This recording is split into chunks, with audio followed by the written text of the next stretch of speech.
வணக்கம் நண்பர்களே, another thriller in WPL 2024. So இந்த உமன்ஸ் பிரீமியர் லீக் வேற லெவல்ல போயிட்டு இருக்குங்க. சீரியஸா முக்கியமான match RCB versus Delhi capitals and 1 run வித்தியாசத்துல RCB தோத்துட்டாங்க.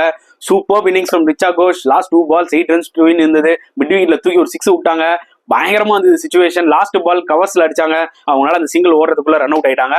மேபி அந்த ஷாட் வந்து அவங்க பேக் ஃபுட்ல ஆனதுனால என்ன ஆச்சுன்னு பாத்தீங்கன்னா அவங்களால அந்த புஷ் பண்ண முடியல, ரன்னுக்கு கொஞ்சம் டிலே ஆயிடுச்சு. அதனாலதான் இத்தினூண்டு மார்ஜின்ல அவங்க ரன் அவுட் ஆயிட்டாங்க. மேபி ஃப்ரண்ட்ல ஆடி இருந்தா கூட மேபி அவங்க வந்து கொஞ்சம் போயிருக்கலாம்.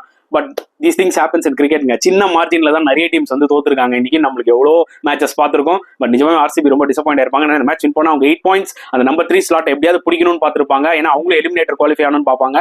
டெல்லி ஒரு பக்கம் இந்த மேட்ச் வின் பண்ணி டாப் ஆஃப் த டேபிள் போய் பிளே ஆஃப்க்கு குவாலிஃபை ஆயிட்டாங்க. மும்பை ஆல்ரெடி குவாலிஃபை ஆயிட்டாங்க.